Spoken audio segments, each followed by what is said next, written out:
Hello बच्चों, let's read the question. The question says explain clearly variable acceleration. तो इस question में हमें वेरिएबल एक्सीलरेशन जो हमारा टर्म होता है, जो फिजिकल फिनोमिनन होता है, उसको एक्सप्लेन करना है। की कॉन्सेप्ट यूज करेंगे वो होगा हमारा Newton's second law of motion. तो हम यहाँ पर लिख सकते हैं Newton's second law of motion. इसको हम यूज करेंगे to explain what exactly variable acceleration होता है। तो Newton second law of motion हमें क्या कहता है कि F is equal to ma। तो अगर इस इक्वेशन को ऑब्जर्व करें तो ये हमें ये कहता है कि अगर हमारे हमारे पास एक बॉडी है और इस बॉडी पर अगर एक फोर्स लग रहा है F, ठीक है, तो ये फोर्स का जो मैग्नीट्यूड होता है वो कितना होता है, दिस इज इक्वल टू इस बॉडी का मास टाइम्स इसका एक्सीलरेशन। इसका मतलब होता है कि force is responsible for producing acceleration of a body। तो फोर्स की वजह से हमारा बॉडी में एक एक्सीलरेशन होता है और ये एक्सीलरेशन क्या होता है, ये इधर पॉजिटिव हो सकता है या नेगेटिव हो सकता है।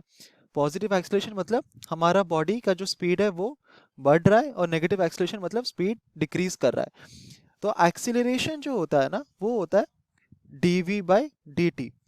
dv बाई dt मतलब हमारा रेट ऑफ चेंज ऑफ, तो हम यहाँ पर लिख सकते हैं rate of change of speed of a body.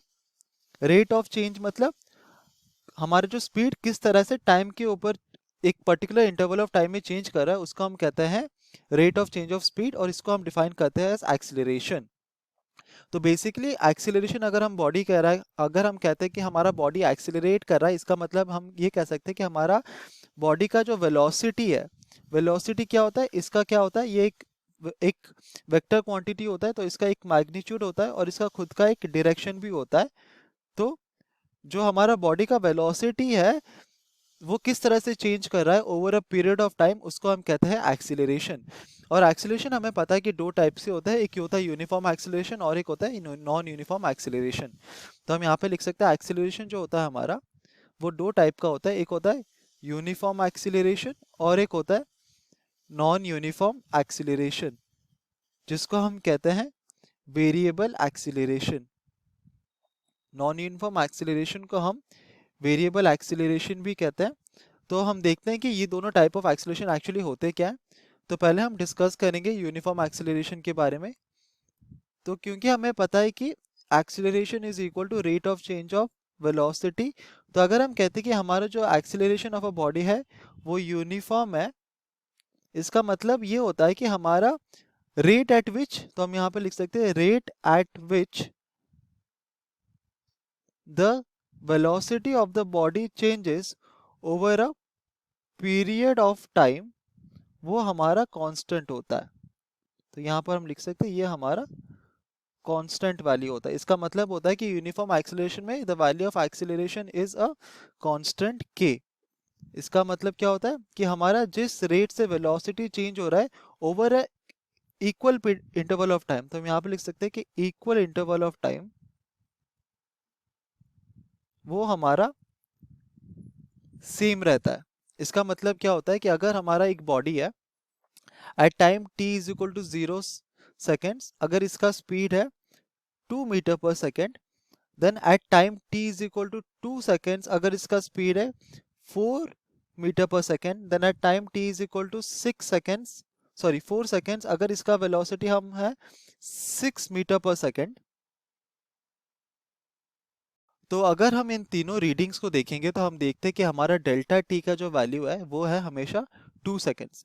हमारा जो इंटरवल ऑफ टाइम है वो हमारा फिक्स रहता है, और हम देखते हैं कि इस फिक्स इंटरवल ऑफ टाइम में हमारा चेंज इन वेलोसिटी जो होता है वो भी हमारा फिक्स्ड है, वो है 2 मीटर पर सेकेंड। इसका मतलब हर 2 सेकेंड में हमारा जो स्पीड है बॉडी का वो 2 मीटर पर सेकेंड से इधर बढ़ रहा है, नहीं तो कम रहा है। कोई एक हो सकता है, वो बढ़ भी सकता है कम भी सकता है। तो अगर ऐसा हो रहा होगा तब हम कहते हैं जो बॉडी है वो यूनिफॉर्मली एक्सिलरेट कर रहा है। अब जो सेकेंड टाइप ऑफ एक्सिलरेशन होता है वो होता है नॉन यूनिफॉर्म एक्सिलरेशन या वेरिएबल एक्सिलरेशन।